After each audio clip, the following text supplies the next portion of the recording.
ബ്രിട്ടന്റെ ഒരു ആഴമുള്ള താഴ്വരയിൽ ഒരു തണുത്ത തടാകമുണ്ട്. അത് ലോക്ക് നെസ്. രാത്രി കൂടി വരുമ്പോൾ തടാകത്തിനു മുകളിൽ മഞ്ഞ് ഉയരും. അപ്പോൾ നാട്ടുകാർ കേൾക്കും ഒരുവിധ ശബ്ദം, ഒരാൾ ശ്വസിക്കുന്നതുപോലെ. വെള്ളത്തിനടിയിൽ എന്തോ ജീവിക്കുന്നു.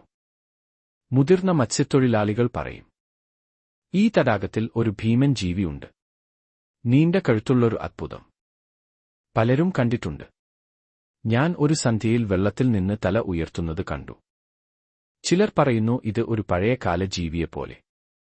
കാലം മറന്നൊരു അതിഥി. ഒരിക്കൽ ജീവിച്ചിരുന്ന പ്ലീസിയോസർ തന്നെയാവാം. ഒരു യാത്രക്കാരൻ പറഞ്ഞു. തടാകത്തിന്റെ മറുവശത്ത് നോക്കുമ്പോൾ വെള്ളത്തിനുള്ളിലൂടെ നീങ്ങുന്ന ഒരു നിഴൽ കണ്ടു.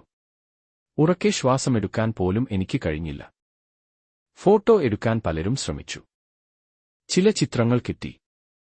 ചിലത് തെളിച്ചം, ചിലത് മങ്ങൽ. പക്ഷേ തെളിവ് ഒന്നുമില്ല. ആരും ഉറപ്പാക്കാനായിട്ടില്ല. അത് ഒരു രാക്ഷസൻ ആണോ? ഒരു കഥ മാത്രം ആണോ? അല്ലെങ്കിൽ വെള്ളത്തിനടിയിൽ എന്തെങ്കിലും യാഥാർത്ഥ്യം